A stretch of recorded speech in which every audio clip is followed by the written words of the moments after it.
Bonjour et bienvenue dans cette toute nouvelle vidéo pour les étudiants en études sup, ok, mais en terminale ça marche aussi, si vous regardez la vidéo, en première ça marche aussi, même s'il y aura des notions qui seront peut-être pas évidentes pour vous, telles que les limites, mais c'est pas grave.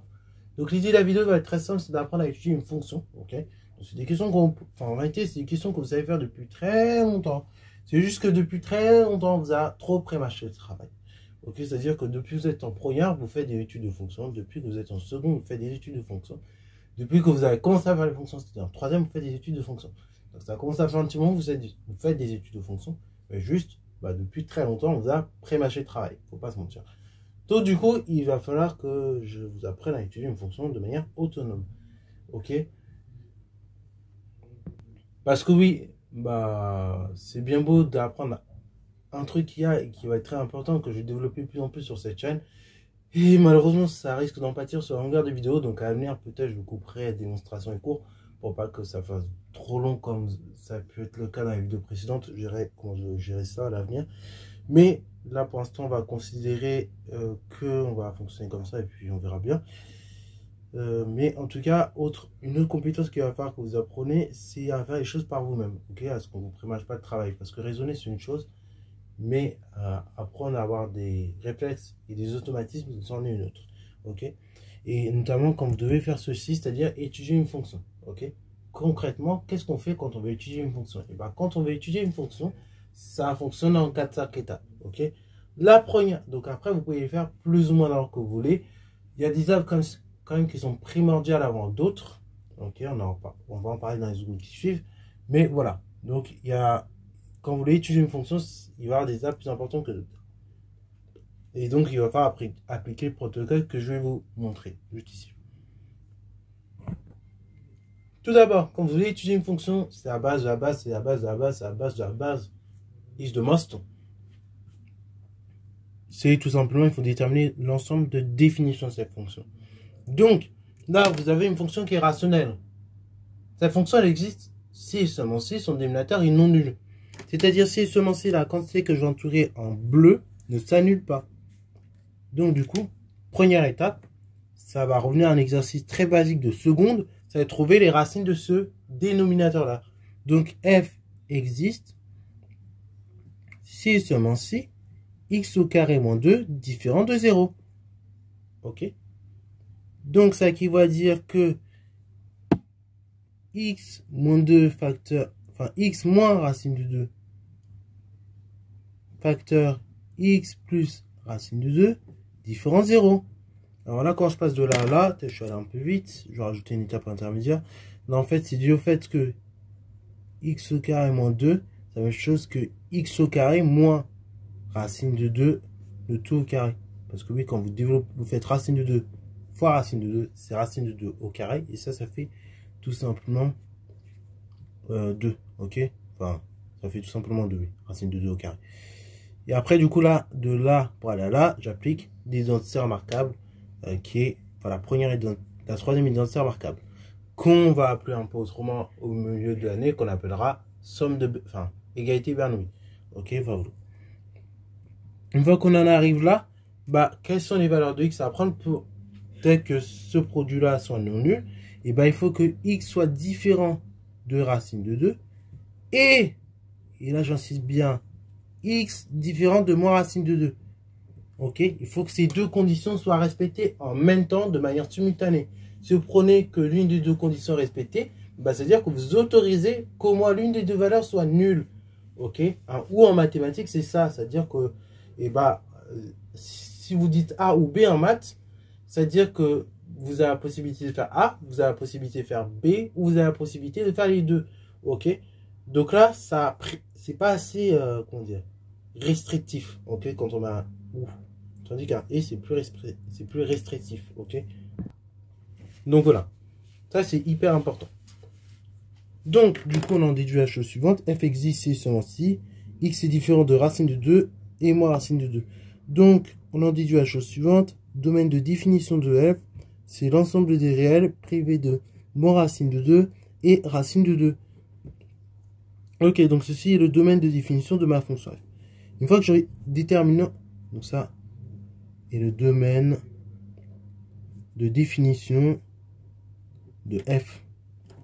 Une fois que j'ai déterminé ce domaine de définition, deuxième étape, on a vu un certain nombre de notions. Ok, alors ça commence à dater un petit peu, je sais, mais on a vu ces notions de parité, périodicité. Ok, donc là, ça peut être pas mal de les exploiter. Ok, donc pour la périodicité, quand vous voyez une fonction rationnelle comme ça, très souvent, vous allez avoir rarement des fonctions périodiques. Ok, fonctions périodiques, c'est plus pour les fonctions circulaires de type sinus, cosinus, tangente éventuellement. Mais voilà, vous aurez rarement des fonctions périodiques sur des rationnels. Ok, bravo. Vous allez rarement réussir à trouver une période sur une fonction rationnelle. En revanche, enfin une fonction rationnelle de polynôme, hein, j'entends bien. En revanche, par contre, trouver, voir si elle est paire ou impaire, là on arrive assez bien à le faire. Ok. Déjà, ce qui est bien, c'est que si vous regardez l'ensemble de définition de la fonction f, c'est un ensemble qui est symétrique par rapport à l'origine. Ok.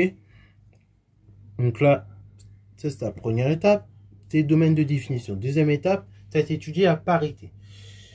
Donc tout d'abord, quel que soit x appartenant au domaine de définition de f, moins x il appartient au domaine de définition de f. Ok, parce que mis à part les valeurs racine de 2 et moins racine de 2, sinon tout l'ensemble est bien symétrique par rapport à 0. Et en plus, en fait, racine de 2 et moins racine de 2, c'est aussi symétrique. Donc ça reste quand même symétrique quand on prend l'ensemble de définition de f. Ok, c'est sa première étape. Et ensuite, on va dire, quel que soit x appartenant à domaine de définition de f de moins x égale. Et donc, je reprends l'expression de f et je vais l'appliquer à moins x. Donc, ça va me donner moins x puissance 3 sur moins x puissance 2 moins 2. Donc là, moins x puissance 3, ça fait moins x puissance 3, comme ceci, divisé par moins x au carré, c'est moins x fois moins x, plus x au carré, moins 2. Et ça, du coup, c'est x au cube divisé par x au carré moins 2 multiplié par moins 1, c'est-à-dire c'est moins f de x. Donc, c'est-à-dire quoi? C'est-à-dire que f est impair sur le domaine de définition de f. Le fait que la fonction soit impaire va beaucoup m'aider. Parce que déjà, en tête, dès que ma fonction est impaire, j'imagine son graphe. Son graphe, on a dit qu'il est symétrique par rapport à l'origine du repère. Symétrie par rapport à l'origine du repère, c'est-à-dire que forcément, f de 0 égale à 0. Donc déjà, c'est une première information que j'ai. En réalité, il suffisait de le calculer ici. On le trouvera assez rapidement aussi. Ok? Mais là, c'est encore mieux. Alors, du coup, oui. Deuxième chose, on a déterminé le domaine de définition de f. En réalité, dans la première étape, on peut aussi déterminer le domaine de dérivabilité de f. Dans le cadre de cette fonction-là, domaine de définition et domaine de dérivabilité sont strictement les mêmes, puisqu'en fait, une fonction rationnelle, on l'a vu dans le cours, qu'elle est définie dérivable dès lors où le dénominateur est non nul. Donc là, c'est le domaine de définition de f qui est aussi le domaine de dérivabilité de f. Ok, mais ça, c'est pas toujours vrai. Hein. Par exemple, racine carrée, hein, prenez cet exemple-là pour vous en convaincre. Racine carrée, c'est bien défini en 0, mais c'est pas dérivable en 0. Ok, donc domaine de dérivabilité de f. Donc voilà, faites bien gaffe, mais pour les fonctions rationnelles, on a moins de problèmes là-dessus. Donc maintenant qu'on a fait ça, on a déterminé tout simplement le domaine de définition, le domaine de dérivabilité. On a déterminé tout simplement la parité. Donc on a vu que cette fonction est impaire. Donc là, le fait que la fonction soit impaire aussi, c'est pratique parce que l'étape suivante que je vais faire personnellement avant de calculer la dérivée, qui est l'étape de calcul des limites, qui est une étape qui dans ce cas-là, normalement, est très fastidieuse, très longue, très relou, très tout ce que vous voulez, et bien vous allez voir que cette étape, je vais la faire vraiment rapidement. Ok? Et là, pour le coup, on est en étude supérieure, donc vous allez voir, vraiment, là, je ne vais pas m'embêter. Hein. Je ne vais pas faire comme en terminale où je faisais vraiment tous les sens. Vous allez voir ça tout de suite. Donc, on y va. Limite, donc là, on va commencer en plus infini de f. Limite en plus infini de f, c'est quoi? C'est limite lorsque x tend vers plus infini de x au cube sur x au carré moins 2.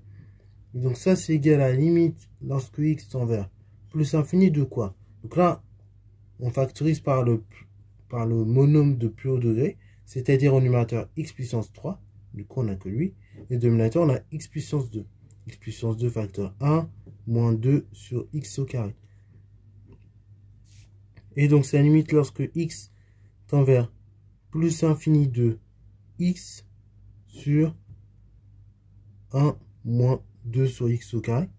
Enfin, 1 sur... donc, c'est la limite lorsque x tend vers plus infini. Pardon, je vais refaire de 1 divisé par 1 moins 2 sur x au carré.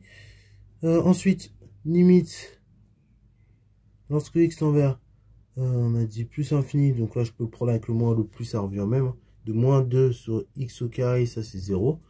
D'où par somme limite lorsque x tend vers plus infini de 1 moins 2 sur x au carré, ça fait 1. De plus en plus infini x, bah du coup il tend vers plus infini. Donc par quotient,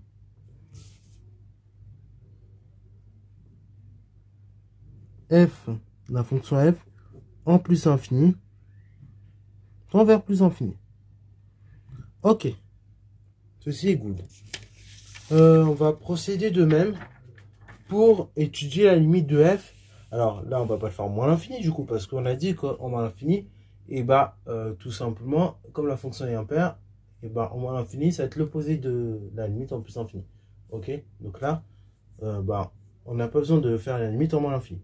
Là, on va avoir besoin de faire la limite, par contre, c'est aux valeurs d'annulation, c'est-à-dire racine de 2 ou moins racine de 2 en fait. Ok, parce qu'encore une fois, par parité, on va pouvoir ne faire que la moitié du boulot. Donc là, je vais faire racine de 2 qui paraît beaucoup plus simple. Et donc là, racine de 2, ça se plie assez vite. Donc limite, lorsque x tend vers, on a dit racine de 2. Donc là, on fait racine de 2 moins de x au carré sur x. Donc là, de x au cube, pardon, sur x au carré moins 2, c'est égal à quoi? Donc là, du coup, c'est égal à quoi? Bah là, le dénominateur, il est égal à la chose suivante. En 2 moins, du coup, ça va être le contraire du signe de x au carré, puisqu'on est sur après la deuxième racine. Donc là, avant qu'on arrive sur la deuxième racine, on est entre les deux, donc en 2 moins. Et donc, quand on est entre les deux racines, on est du contraire du signe de x au, du coefficient de x au carré, qui est égal à 1. Donc, c'est-à-dire, on est de signe négatif. Donc là, ici, on tend vers 0 moins. Ok. Le numérateur, du coup, vous faites racine de 2 au cube, qui fait racine de 2 sur 2, qui est positif. Donc là, ici, en 2 moins, on tend vers moins l'infini. Ok. Donc ça, c'est vrai par quotient. Ok. Je voulais justifier davantage. Vous dites en effet,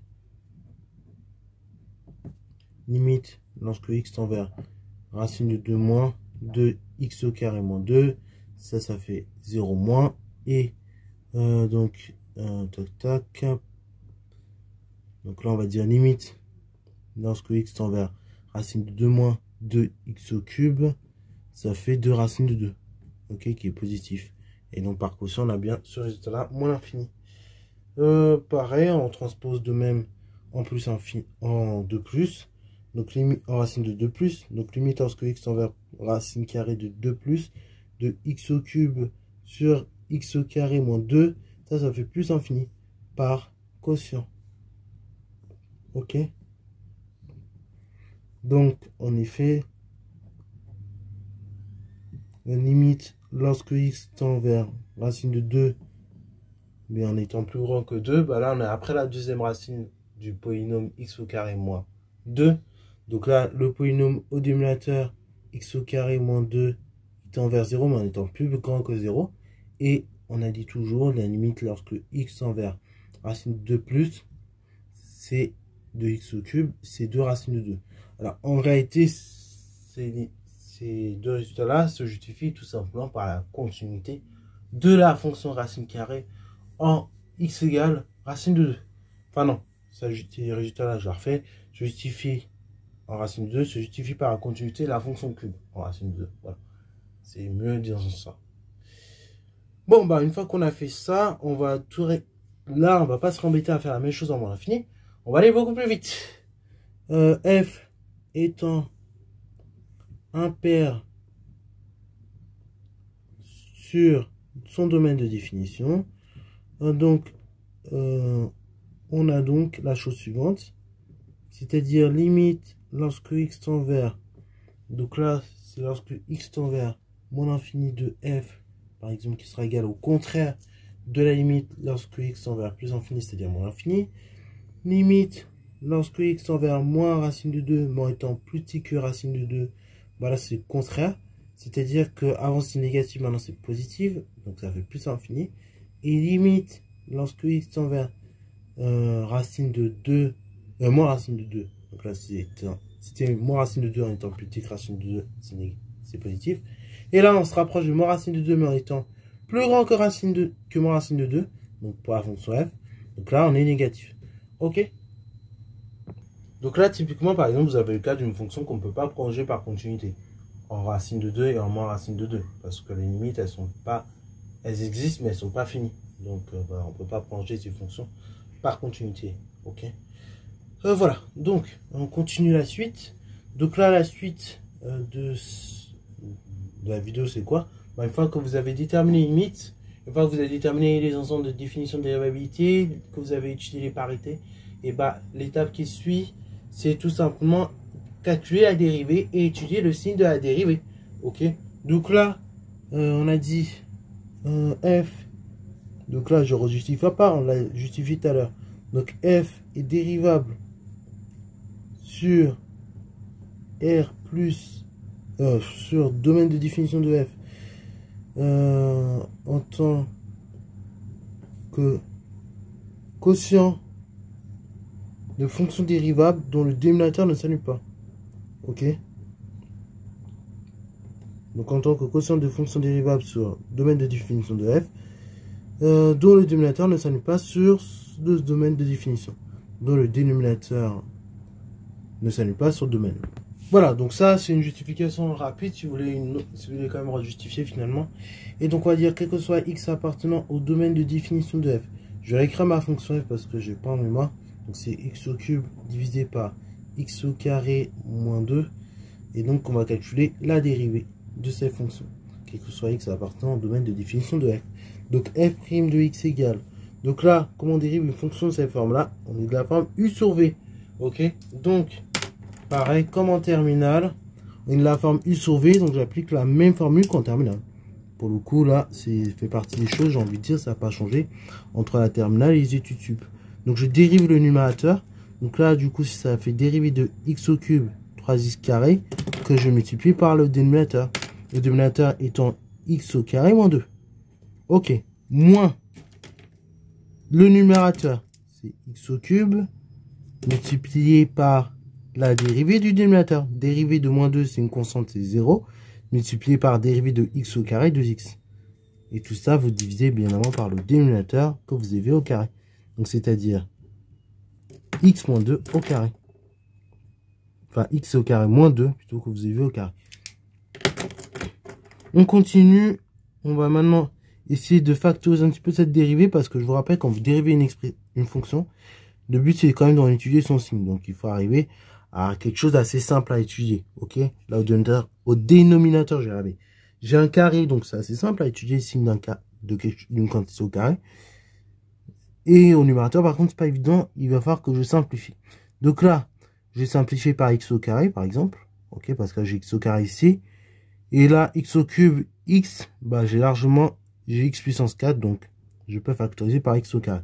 Donc ça fait x au carré facteur de x au carré moins 2 fois 3 moins x au carré fois 2.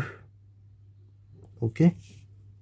Donc ceci nous donne x au carré facteur 2. Alors je développe, ça fait 3x au carré moins 6 moins 2x carré. Ok. Le tout divisé par x au carré moins 2. Le tout au carré. Et donc ça, je vais écrire à côté parce que sinon je ne vais pas en souvenir. Ça fait x au carré facteur de 3x au carré moins 2x au carré. Il se trouve que ça fait x au carré moins 6. Divisé par la chose suivante, x au carré moins 2, le tout au carré. Je vais encore simplifier cette dérivée parce que c'est... On peut trouver le signe de ça, hein, écrit comme ça, mais personnellement, ça c'est un avis personnel, pour l'avoir fait plusieurs fois. Là, c'est soit on se fait piéger, ou soit on prend beaucoup trop de temps à faire. Donc, Ça, j'ai un peu simplifié ça. Donc moi, j'aime bien retourner en seconde parfois dans ma tête. Voilà, parce que ce qu'on apprend des années antérieures n'est pas totalement faux non plus. Donc ça fait que f' de x égale. Donc c'est x au carré, facteur de x au carré moins 6 sur, on a dit x au carré moins 2, le tout au carré. Donc ça me donne x au carré, facteur de x moins racine de 6, facteur de x plus racine de 6, divisé par x carré moins 2 au carré. J'arrive à là, bah, je suis très content. Voilà ma dérivée. Elle est factorisée au maximum de ce qu'on peut. Maintenant, bah, quand j'ai une tête dérivée, et bah, je me casse pas la tête. C'est toujours la même méthode. Je raisonne par quotient. Je raisonne par produit, quotient, etc. Donc là, je vais faire un petit tableau, ça va aller plus vite. Parce qu'on peut faire ça sous forme de phrase, mais c'est plus long quand on fait sous forme de phrase. Donc là, du coup, je vais raisonner par un tableau de signes, ça va aller plus vite. Ok? Et quand vous faites un tableau de signes, vous n'êtes même pas obligé de mettre les phrases. Pour les racines, vous n'êtes même pas obligé de montrer comment vous avez calculé vos racines. Vous le faites. Ok, bah, vous le faites de tête. Et puis si vous vous trompez, bah, j'ai envie de vous dire, bah, tant pis. Voilà. Donc là, on fait un petit tableau de signes. Donc on aura le signe de x au carré, x moins racine de 6, x plus racine de 6 et x carré moins 2, le tout au carré. Voilà. Bon, je pourrais presque pas le mettre, hein, mais je le mets quand même. Parce qu'il y a des valeurs d'annulation de ceci. Et après, par quotient, j'ai le signe de ma dérivée f'. Et donc, je vais avoir les variations de f. Et là, c'est très pratique parce que du coup, je vais pouvoir aller assez vite sur cette étude de fonction. Donc là, déjà, j'ai moins l'infini, plus infini. Pour les valeurs d'annulation, je commence par la puissance tracée 0. Ensuite, j'ai moins racine de 2, racine de 2. Ensuite, ne vous trompez pas, j'ai ici moins racine de 6. Moins racine, et là, après racine de 6 ici. Et ne vous trompez pas aussi, racine de 6 c'est plus grand que racine de 2, donc on met bien les nombres dans le bon ordre. Sinon, autrement, on s'en sort plus. Donc là, ici, x au carré, ça s'annule en 0. Sinon, autrement, c'est positif sur tous les autres instants. Ok, sur tous les autres réels. X moins racine de 6, du coup, avant la racine, c'est-à-dire avant racine de 6, c'est négatif. Et après racine de 6, c'est positif. X plus racine de 6, ça s'annule en moins racine de 6, c'est négatif avant, positif après. Voilà. X au carré moins 2 le tout au carré. Donc là, cette quantité s'annule en moins racine de 2, racine de 2. Avant, c'est positif. Voilà. Après, c'est négatif, négatif, positif, positif. Et puis, f' ma dérivée. Donc, en moins racine de 2, c'est pas défini. Elle s'annule en moins racine de 6, plus racine de 6. Et puis après, pour les 6, et elle s'annule en 0. Voilà. J'ai oublié un truc. Et puis après, pour les signes, on regarde. Donc, moins par moins, moins, plus. Et après, j'ai des plus, donc ça fait plus. J'ai un signe moins, c'est négatif. 2 signes moins, c'est positif. 2 signes moins, c'est positif. Un signe moins, négatif. Et après, que des signes plus positifs. Oui, alors quand il y a des signes moins, je compte juste les moins. Je compte pas les plus. Ça sert à rien. Hein, c'est en fait les signes moins, ce nombre de signes moins qui va faire si c'est positif ou non. Pas le nombre de signes plus, donc je compte pas les signes moins. Voilà, c'est une habitude que j'ai, mais c'est comme ça. Donc là, ici, j'ai moins l'infini. Ici, j'ai plus l'infini, du coup. Là, je suis croissant jusqu'à atteindre une certaine valeur qui est f de moins racine de 6. Là, du coup, au niveau de ma dérivée, elle n'est pas définie en moins racine de 2. Et donc, la fonction elle-même n'est pas définie en racine de 2. Et en racine de 2, c'est la même chose. Donc là, ensuite, je décroît jusqu'à atteindre la limite qui est moins l'infini. Moins racine de 2 en étant plus petit que racine de 2. Voilà. Ensuite, du coup, on a que c'est positif ici. Alors, faites gaffe, voilà, j'ai été un peu trop vite, vous voyez. Donc, c'est pour ça qu'il faut vérifier 2 fois. Une manière de vérifier aussi que vos résultats sont corrects. Donc là, j'avais une limite qui était plus infinie. Et là, j'avais mis un plus. Bon, ce qui peut arriver.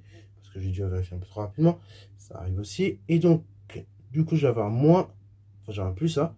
Sauf que ça veut dire que la fonction est croissante. Mais je pars de plus à infini. Ok, d'après mon calcul de limite que j'ai effectué précédemment. Donc là, je me dis qu'il y avait une grosse douille quand même. Donc je regarde et en effet, c'est une erreur là. Parce qu'en fait, j'avais oublié que j'avais remis au carré. Ok. Donc du coup, bah, forcément, x au carré moins 2, mais le tout au carré, bah là, c'est sûr que c'est toujours positif. Ok, voilà.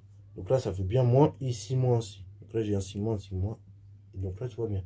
Donc là, j'ai moins ici. Mais malgré que la dérivée s'annule en 0, bah en fait, elle s'annule, mais elle ne change pas de signe. Donc du coup, ça donne ça directement. Ça va nous donner, on va de plus infini vers moins l'infini de façon directe, on fait tout droit. Et ensuite, je repars de moins l'infini pour finir à plus infini. Et là, pareil, du coup, il y a dû avoir une erreur. Ah non, là, c'est une erreur de copie de ma part, pardon. Donc là, je finis en moins l'infini, je remonte en plus infini. Voilà. Bon, désolé, c'est pas clair ce tableau de variation, c'est le pire tableau de variation que j'ai pu faire. Donc là, je suis décroissant de plus infini jusqu'à f de racine de 6. Et ensuite, de f de racine de 6, je remonte jusqu'à plus infini. Alors du coup, j'ai deux réels dont je dois calculer leur image par la fonction f. En fait, comme f est impair, bah, du coup, ça me divise de travail par 2. Puisqu'en fait, si je calcule l'image de l'une, j'aurai l'image de l'autre. Ok. Et donc, c'est ce que je vais faire.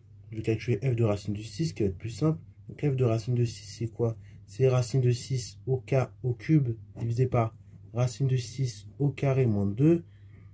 Donc c'est égal à 6 racine de 6 divisé par 36. Non, pardon, par 6, décidément. 6 moins 2. Et donc ça me fait 6 racine de 6 divisé par 4. Qui fait 2 tiers racine de 6. Ok. Comme f est impair,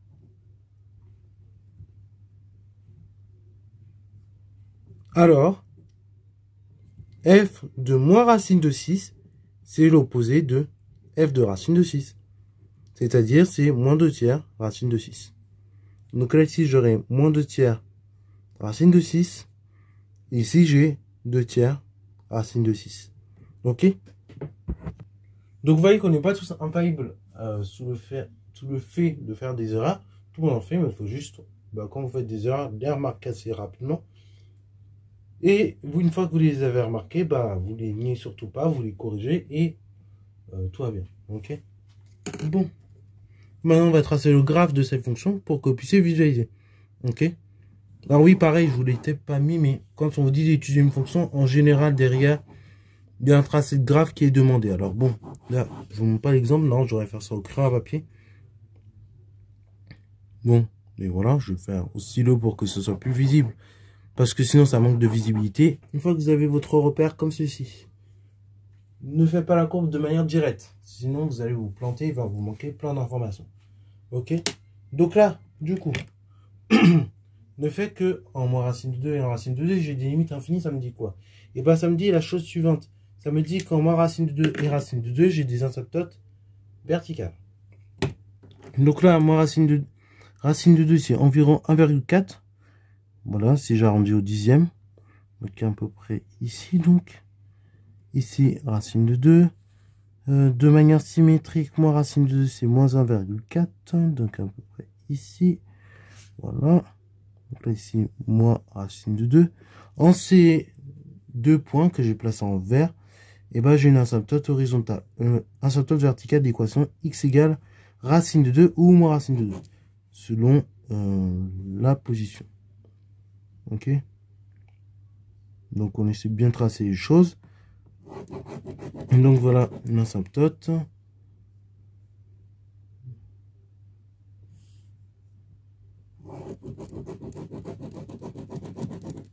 Voilà. Donc ici, première asymptote. Ensuite, je trace de même la seconde asymptote. Je vais essayer de bien faire parallèle.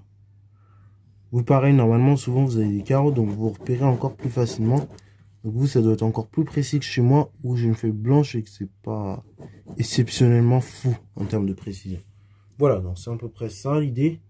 Donc ça, c'est x égale racine de 2, première asymptote, et x égale moins racine de 2, donc deuxième asymptote.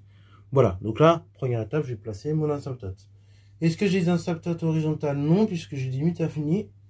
Et voilà, donc ça, c'est la première étape. Deuxième étape, on a vu que la dérivée s'annule en plusieurs points.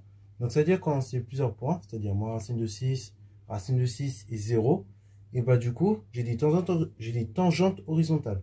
Ok. On a vu que f de moins racine de 6, par exemple, c'est moins 2 tiers racine de 6.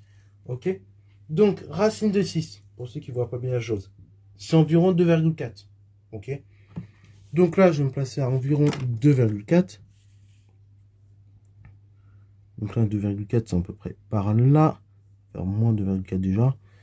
Et donc, du coup, on a dit c'était moins 2 tiers de 2,4. Enfin, de moins racine de 6 qui est égal à 2,4. Donc là, du coup, en ce point-là, donc moins 2 tiers, c'est-à-dire moins 1,6, si on fait les calculs. Donc là, en moins 1,6, à peu près ici, donc, j'ai une asymptote horizontale. Enfin non, une tangente horizontale. Attention, ne confondez pas les choses. Donc là, ici, première tangente horizontale. Voilà, tangente horizontale ici. Ma dérivée s'annule. En 0, j'ai aussi une tangente horizontale. On a vu que f de 0, c'était 0. Voilà, donc là, pas besoin de faire... Là, j'ai envie de dire, vous n'avez pas besoin de faire le calcul pour f de 0. Ça se voit de manière évidente. Après, donc, pareil, en classe c'était moins racine de 6. Racine de 6, donc on a dit que c'était environ 2,4. Donc 2,4 qui est quelque part là. Racine de 6. Et donc, on a dit après on prend les 2 tiers. Donc 2 tiers c'était 1,6.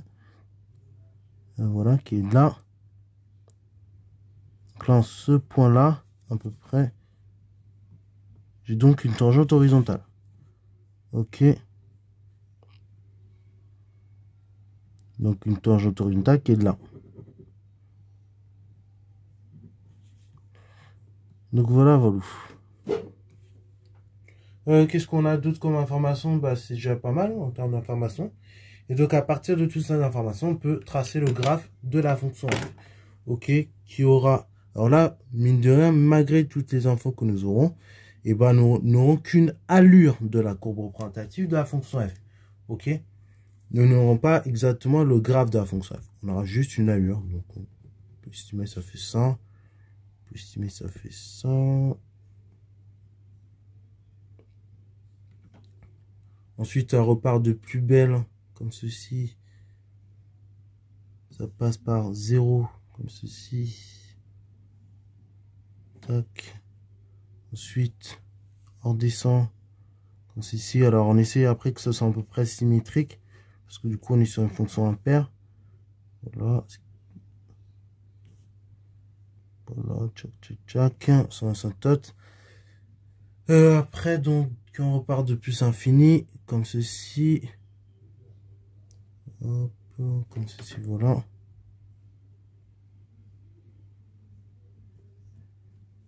Et après, ça repart de plus belle. Comme ceci, voilà. Donc ceci, que je vais vous représenter là avec plus ou moins de difficulté, est une allure de la courbe représentative de la fonction f. Alors après, il faut s'assurer que les points sont plus ou moins symétriques. Mais là, encore une fois, bon, vous faites à peu près comme... Enfin, vous faites comme vous pouvez. Ok, voilà. Donc ceci, voilà une allure de la courbe de la fonction f. Si vous voulez gagner un peu en précision, bah, éventuellement, vous calculez l'image de 2-3 points par là. Ok, ça vous donne encore une précision de l'allure, mais honnêtement, voilà. Déjà, si par exemple, parce que ceci est un exode type colle, par exemple. Donc si en colle, on vous demande de tracer une courbe de fonction, franchement, et que vous arrivez à tracer une courbe comme ça, c'est déjà pas mal.